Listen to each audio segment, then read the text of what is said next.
금년에는 유달리 장마가 지금 길어서 전국적으로 사람의 생명뿐만 아니라 재산에 많은 피해를 지금 입히고 있습니다. 오는 주 금요일까지 지금 또 비가 지금 온다고 예보가 되어 있습니다. 그러나 중국 대륙에서 지금 일어나고 있는 이 천재지변은 지금 우리가 당하고 있는 이거와 비교할 수가 없습니다. 지난 겨울에 중국 우한에서 시작된 이 치명적 바이러스는 이미 전 세계의 그러한 공포 속으로 몰아넣는 그런 원인이 되었습니다. 그리고 장강 이북에서 지금 40일이 넘는 긴 시간 동안에 쏟아지는 이 홍수는 마치 노아의 대홍수를 바라보는 것 같고, 그리고 아프리카에서부터 시작된 거대한 메뚜기 떼는 이제 중국을 상륙하지 않았습니까? 이것은 마치 모세의 이집트의 10가지 재앙 가운데 메뚜기 재앙을 방불케 하는 것임을 볼 수 있습니다. 우리는 세계적인 이러한 상황 가운데서 이제 오늘부터 여러 주 동안 종말론적 하나님의 심판의 이 시리즈인 이 말씀들을 우리가 살펴보게 되었습니다. 그래서 우리가 이 말씀을 살펴보는 동안 우리가 반드시 기억해야 될 것은 출애굽기의 10가지 이집트의 재앙 가운데에 그 대상은 하나님의 언약의 백성이 아니라 이집트의 파라오와 이집트 그 거민인 것은 우리가 분명히 기억을 해야 하는 것입니다. 하나님의 언약의 백성은 머리털 하나 상하지 않고 하나님께서 온전히 보존하셨음을 그것을 기억해야 되는 거죠. 그래서 앞으로 펼쳐질 이 3대 7중 이 심판, 이것은 그리스도를 거부하고 하나님을 끝까지 거부한 세상을 향한 하나님의 심판임을 기억하면서 세상에 대한 심판은 교회에 대한 구원의 전제 조건임을 그것을 기억하면서 우리가 이 3대 7중 재앙이 계속되는 동안에 기억을 하시기를 권면을 드립니다. 우리가 지난번에 살펴봤던 계시록 4, 5장의 말씀은 하늘 보좌를 중심으로 한 바로 하늘 예배의 그 장엄한 현장을 요한이 참여하였음을 그것을 살펴봤습니다. 성부 하나님께서는 하늘 보좌에 앉으셨고 또 그 앞에는 성령 하나님께서 하늘 보좌 앞에 계셨고, 그리고 마지막에는 어린 양이 이제 오셔서 보좌에 앉으시니 오른손에 놓인 그 두루마리를 취하지 않으셨습니까? 바로 그때에 이제 네 생물과 24장로와 그리고 하늘의 천군 천사들이 거대한 성가대를 이루면서 하나님 앞에 경배를 하지 않습니까? 그리고 마지막에는 이 세상 우주와 이 만물의 모든 피조물이 거대한 성가대를 이루면서 이제 마지막에 하나님께 경배와 찬양을 올려드린 것이, 그것이 우리가 지난 시간까지 마지막으로 살펴본 것입니다. 그래서 이 요한을 비롯한 이 지상에 있는 모든 예배한 자들이 바로 이 계시록의 만물이 모두 하나님께 경배하는 이 현장, 이 장면에 대한 이 이해, 이것을 통해서 앞으로 펼쳐질 이 하나님의 심판, 이것을 통과할 수 있다는 것을, 그것을 우리가 살펴본 것입니다. 이제 우리가 오늘 본문으로 이제 돌아와서 오늘 1절과 2절에서는 이렇게 시작을 하고 있습니다. 내가 보매 어린 양이 7인 중에 하나를 떼시는데, 이제 드디어 손에 취하신 그 두루마리 가운데 7인 가운데의 첫 번째 인을, 오늘 요한이 보니 첫 번째 인을 어린 양께서 바로 하나를 떼셨다, 이 말씀을 여기서 하고 있습니다. 여러분, 여기서 우리가 먼저 이해해야 될 것은 봉인된 이 두루마리 속에 있는 이 내용은 역사의 종말 자체는 아닙니다. 그것은 바로 뭔가 종말 직전에 일어나는 사건입니다. 아직. 그리고 봉인을 하나씩 뗀 후에 마지막 7번째 봉인까지 뗀 후에 그것이 펼쳐지는 거예요.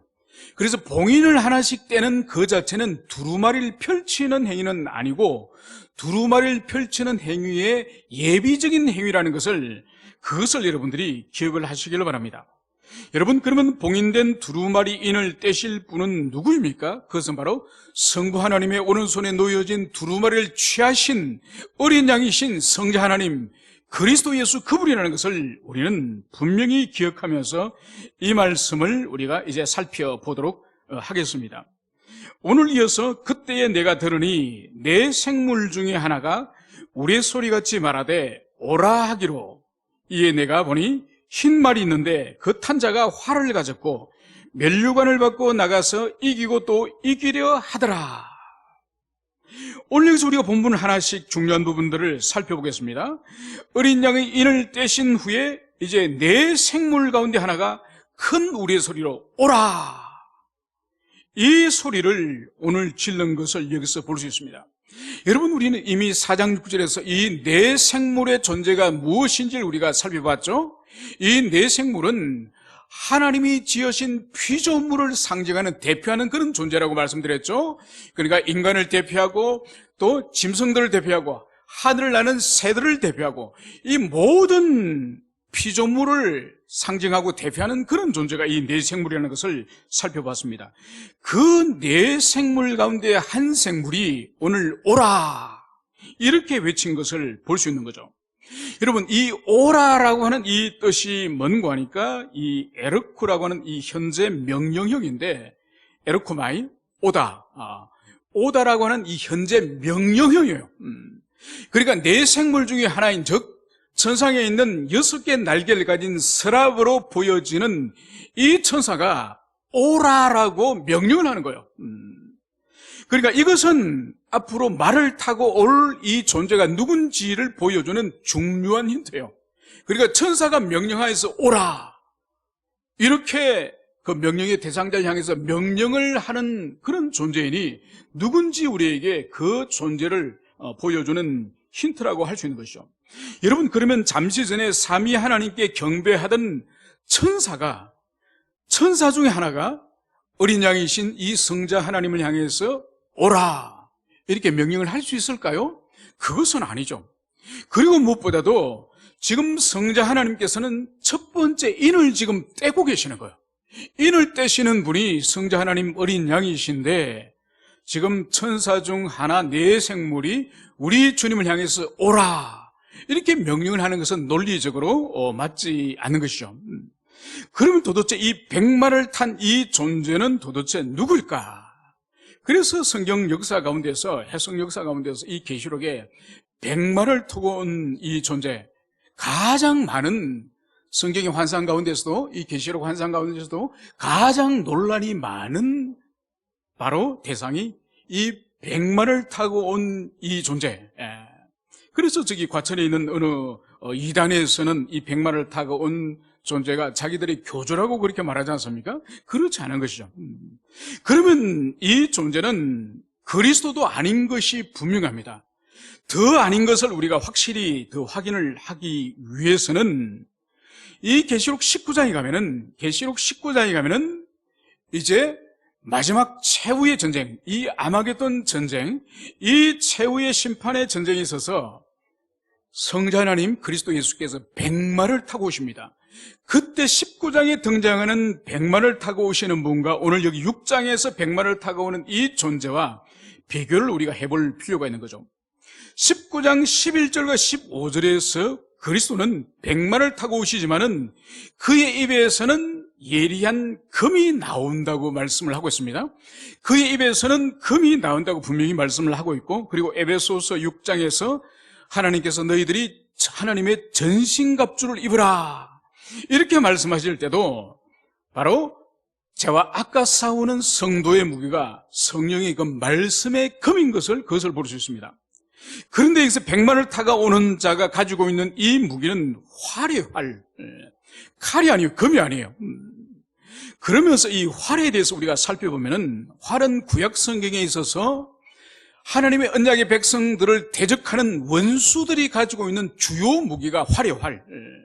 그리고 더 나아가서 이 성경 말씀, 이 계시록의 말씀을 받는 1차 수신자인 당시 로마 시대의 그리스도인들, 로마 시대의 사람들이 말을 타고 활을 가지고 오는 이 사람이 누군지를 그 시대 사람들이 바로 직감적으로 떠오르는 사람이 누구냐?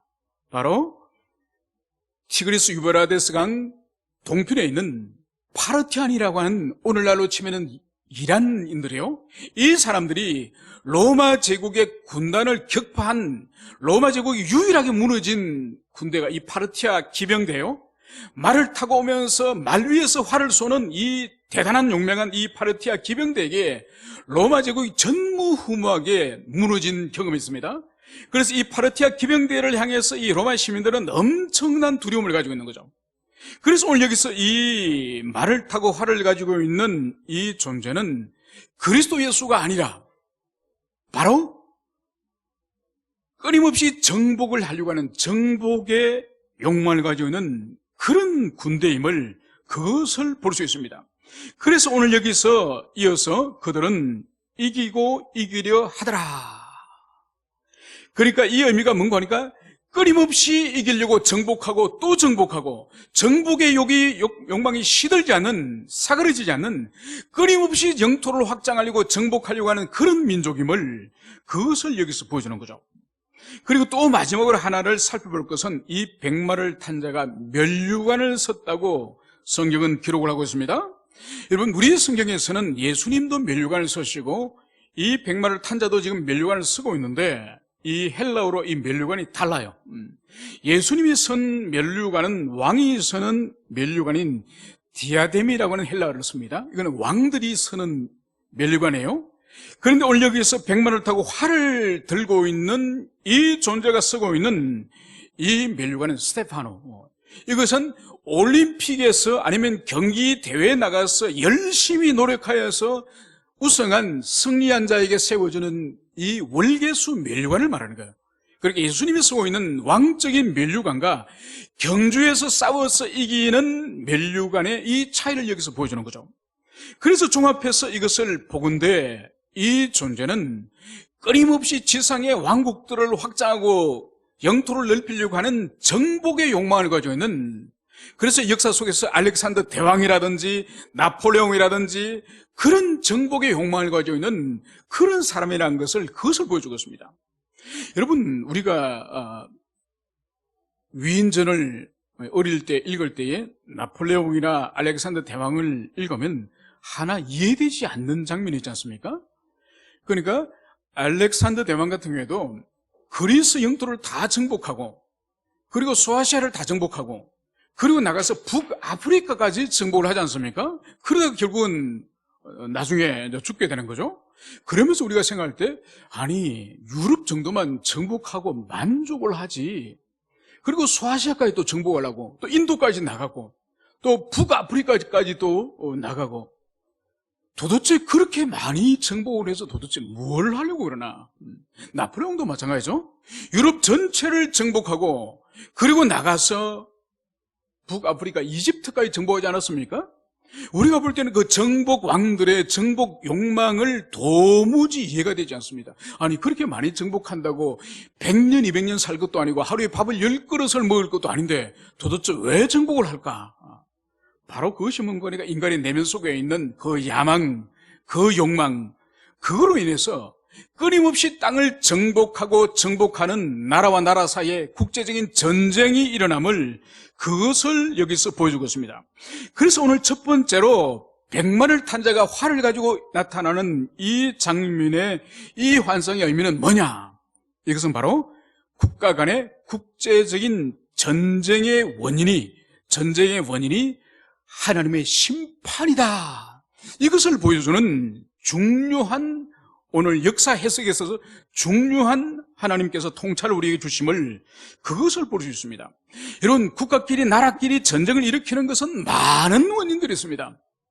때로는 식량을 확보하기 위해서, 때로는 석유나 에너지를 확보하기 위해서, 때로는 종교적인 분쟁으로 인해서 다양한 원인을 가지고 국제적인 전쟁이 일어나지만은, 그러나 그 근본적인 원인은 타락한 인간, 부패한 인간, 그 인간을 위한 하나님의 심판의 의미로서 국가 간의, 국제 간의 전쟁이 일어남을 그것을 볼 수 있습니다.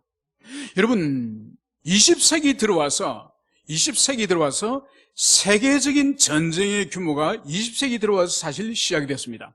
그것을 우리가 알다시피 1차 세계대전, 2차 세계대전이라고 그렇게 불리는 거죠. 그러니까 50년 안에 거대한 세계 전쟁이 2번씩이나 일어나지 않았습니까? 그래서 엄청난 전화로 인해서 사람들이 죽임을 당한 거죠.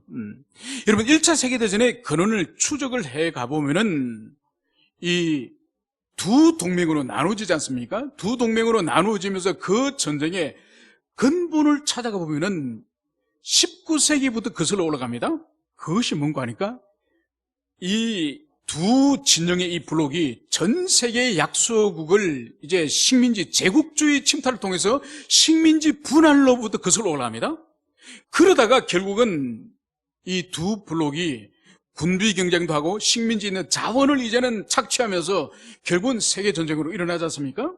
그래서 근원을 거슬러 올라가 보면은 이 두 진영이 제3세계 아시아 아프리카에 있는 엄청난 많은 제국들을 착취하고 약탈하면서 일어난 거예요. 여러분 그러면 이 두 진영은 사실은 제3세계 인류의 많은 피와 고통을 빨아먹은 그런 전범의 국가들이 두 진영이 모두예요. 여러분 그래서 세계 1차 대전이 어떻게 끝났습니까?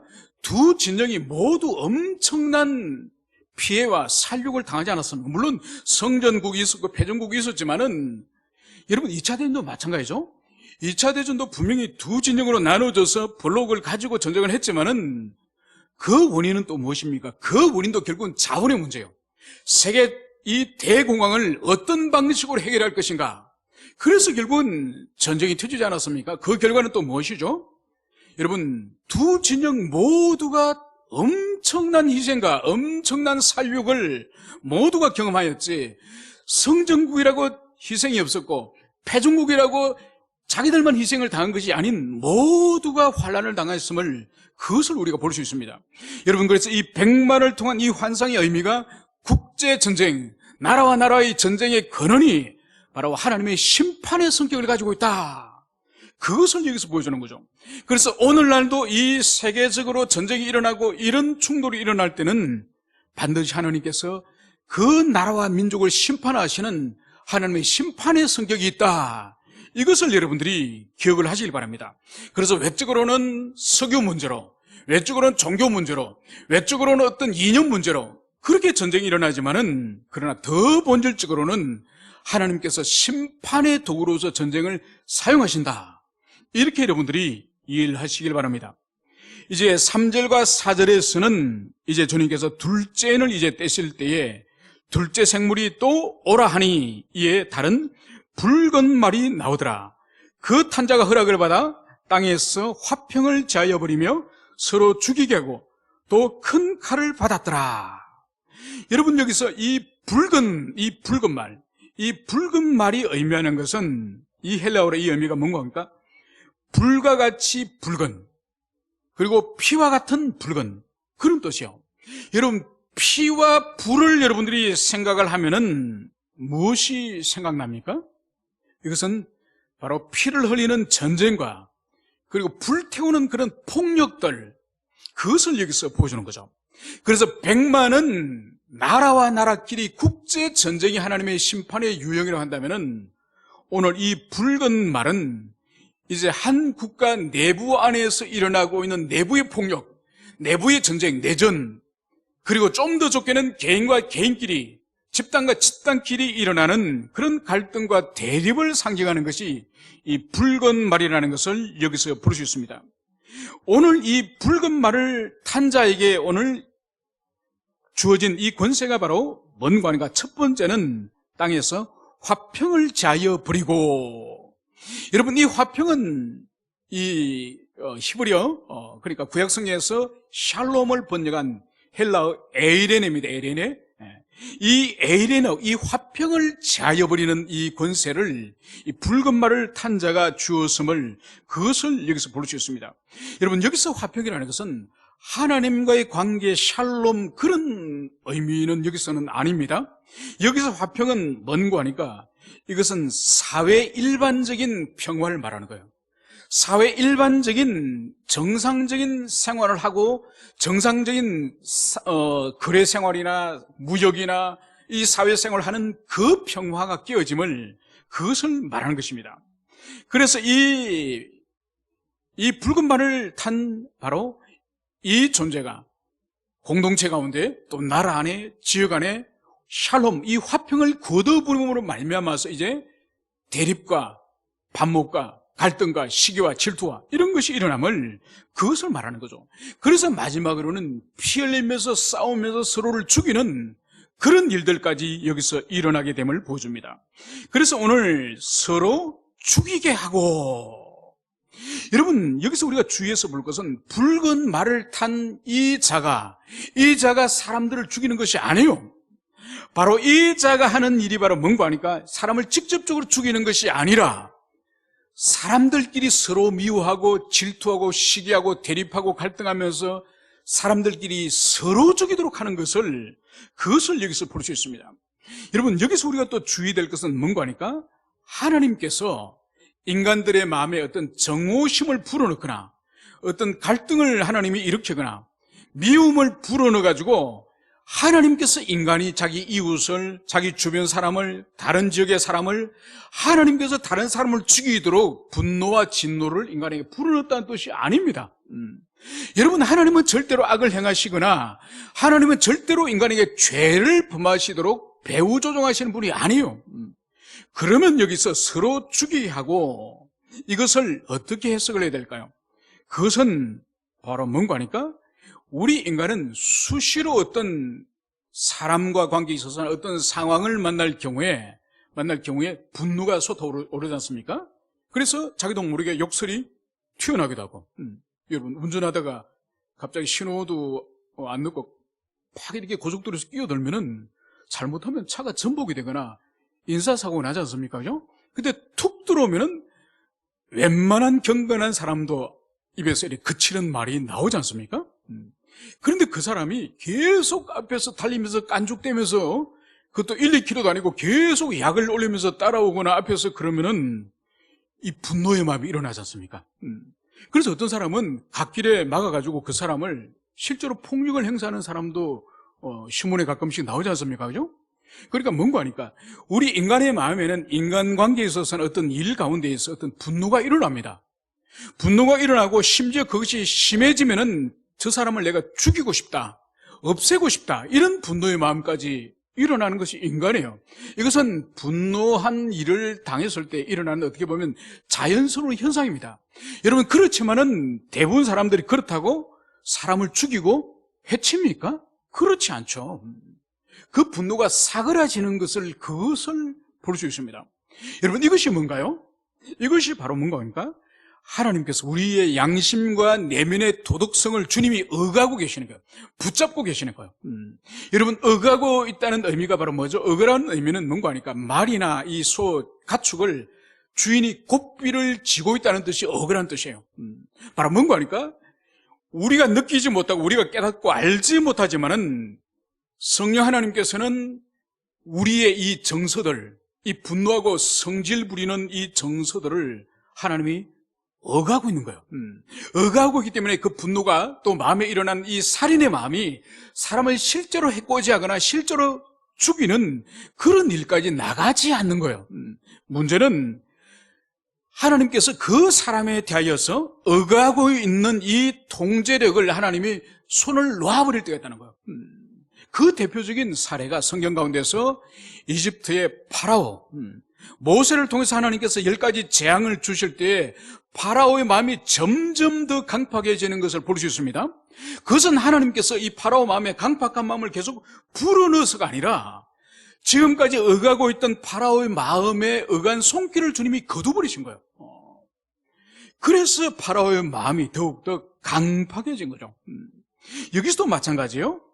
여기서도 화평을 깨뜨리고 서로 죽이게 한다는 것도, 이것도 바로 뭔가 하니까 지금까지 인간의 양심과 내면의 도덕성을 하나님이 통제하고 억하에 계시다가 이 악인들이 서로를 미워하고 서로를 정오하고 대립하고 갈등하고 그러면서 그들이 그 폐역한 삶을 계속적으로 살아갈 때에 주님께서는 억하고 통제하시다가 결국은 주님께서 손을 놔버리시는 거예요. 놔버리시기 때문에 바로 인간들끼리 엄청난 갈등과 대립과 바로 피를 흘리는 유혈 사태까지 일어남을, 그것을 여기서 볼 수 있습니다. 여러분 이것이 바로 뭔가 하니까 붉은 말을 통한 하나님의 심판인 거죠. 여러분, 그래서 우리가 이 사회에서 가정으로부터 시작해서 좀 더 큰 공동체, 심지어 나라와 민족에 있는 그 공동체, 이 공동체 안에서 큰 내부의 분쟁이 일어났을 때에, 그 분쟁이 일어났을 때에 세상 사람들은 뭐 지역 감정 때문에 일어났다, 아니면 무슨 이념 때문에, 사상 때문에 일어났다, 아니면 경제적인 문제 때문에 일어났다 그러지만은, 우리 그리스도인이 바라봐야 될 관점은 바로 하나님의 심판이 그 가운데 역사하고 있다, 하나님의 징계의 의미가 있다, 그것을 우리는 깊이 돌아봐야 되는 것이죠. 여러분, 그래서 우리 사회도 보십시오. 우리 사회도 영남과 호남의 오랜 반목과 갈등이 있죠, 그죠? 그러면서 서로가 대립각을 세우면서 화해하지 않고 계속적으로 미움을 가지고 있습니다. 그리고 여러분, 미국에서도 마찬가지죠. 미국의 남북 전쟁을 우리가 수십 년 전에 미국의 남북 전쟁을 우리가 보았지 않습니까? 바로 남쪽과 이 북쪽에 있어서 이 경제적인 문제, 그리고 노예 해방의 문제, 그것 때문에 남북이 큰 미움 끝에 전쟁이 일어났음을, 그것을 볼 수 있습니다. 그리고 이념의 대립, 사상과 이념의 대립, 이것은 1950년 6.25 전쟁에 있어서 그 뿌리를 파고 들어가면은 결국은 이념의 대립이에요. 그리고 그 북쪽에 있는 중국의 국공내전, 이것도 이념의 전쟁으로 말미암아서 일어난 거죠. 그리고 계급 갈등으로 일어난 이 내전적인 상황은 1917년도에 러시아에서 일어난 이 사회주의 혁명, 이 노동자 계급과 그리고 짜르를 중심으로 한 귀족 계급, 이것 또한 바로 내분으로 볼 수 있는 거죠. 그리고 인종적인 문제는 캄보디아라든지 소말리아에서 인종 청소로서 권력을 쥐고 있는 사람들이 바로 권력 아래에 있는 한 종족을 완전히 쓸어버리는 이런 모든 문제가 국제적인 전쟁, 내전의 상태에 있는 것입니다. 그래서 이런 것을 볼 때는 원인들은 다양하지만은, 제각기 있지만은, 그리스도 예수의 사람 우리가 볼 때는 이 요한계시록적인 관점으로 이 사건과 역사를 봐야 되는 거죠.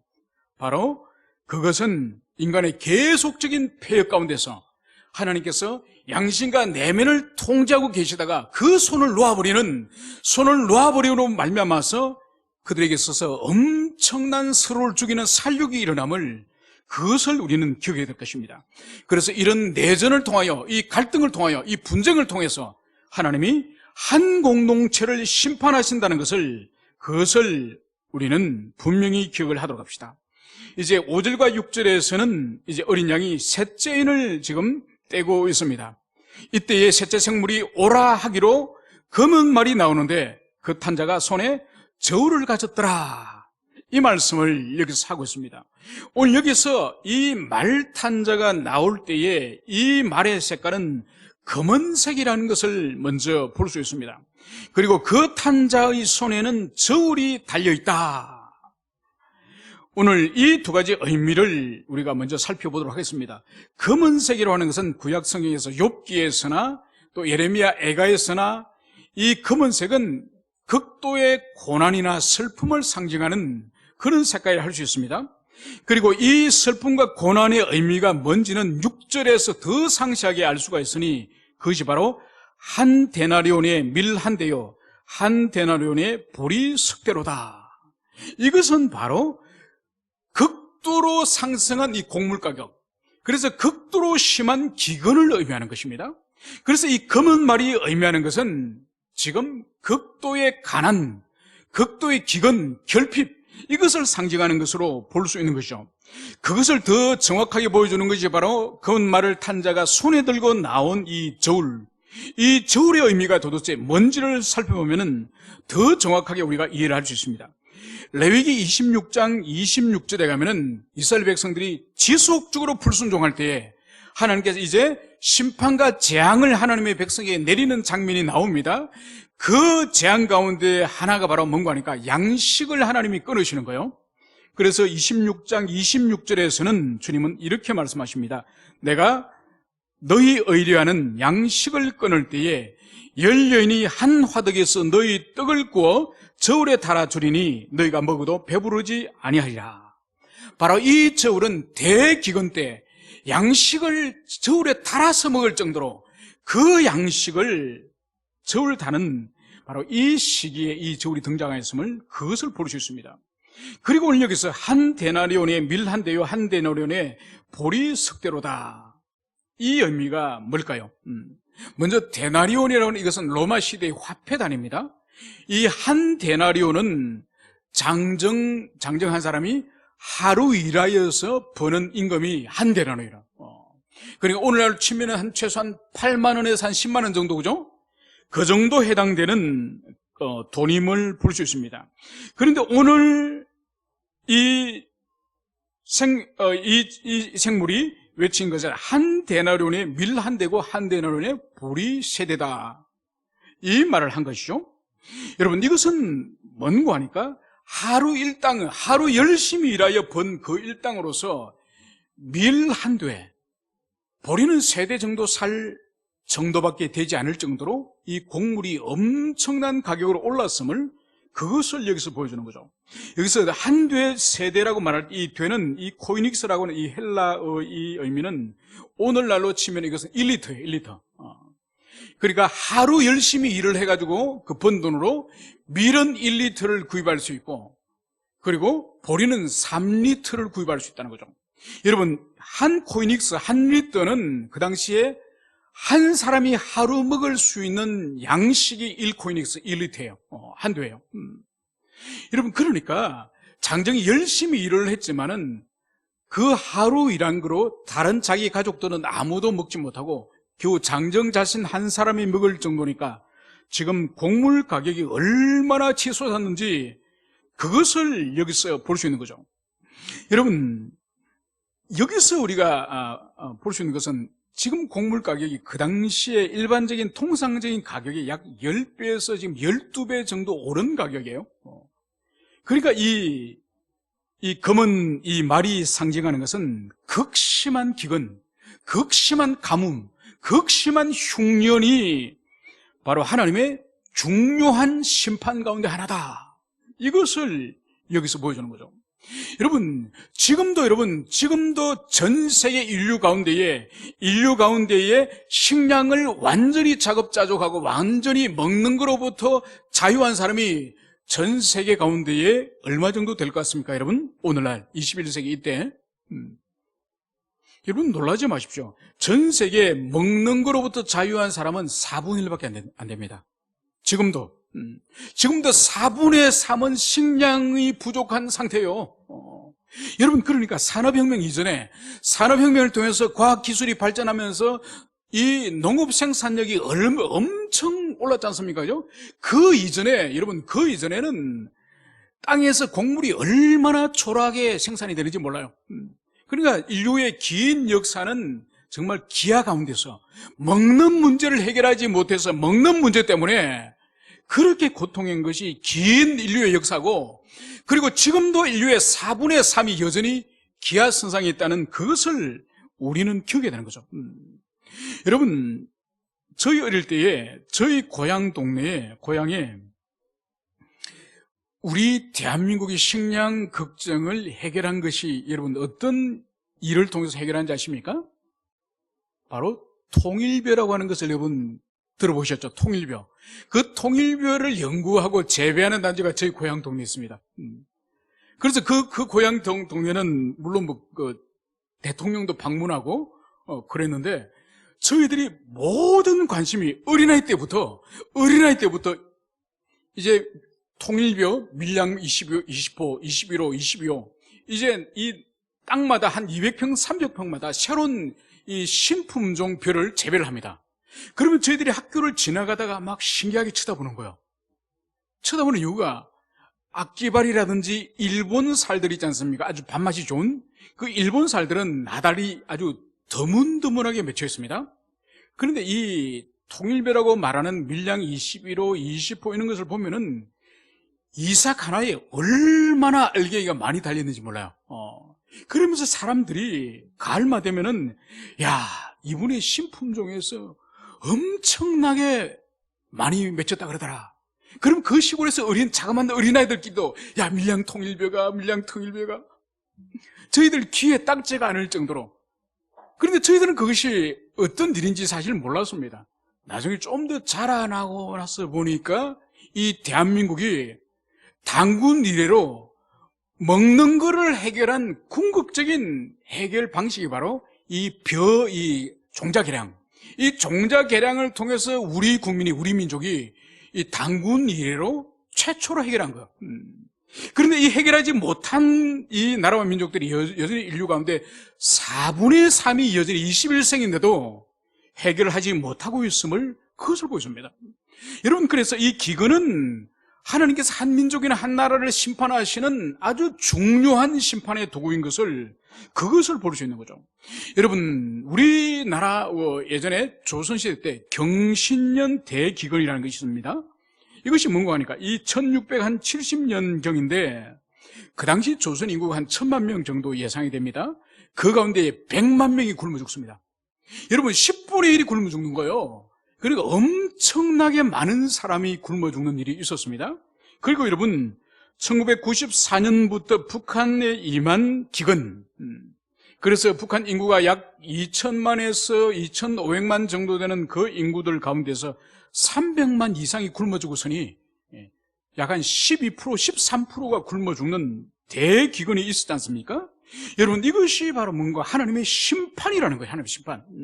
단순히 비가 오지 않거나, 단순히 가뭄이 들거나, 단순히 이상 고온 때문에 기근이 왔다 할지라도 그것은 현상에 불과한 것이고, 바로 큰 가뭄과 기근으로 사람들이 굶주려 죽는 이것이 하나님께서 인류를, 그 죄를 심판하는 하나님의 중요한 하나님의 심판의 도구인 것을, 그것을 여기서 보여주는 거죠.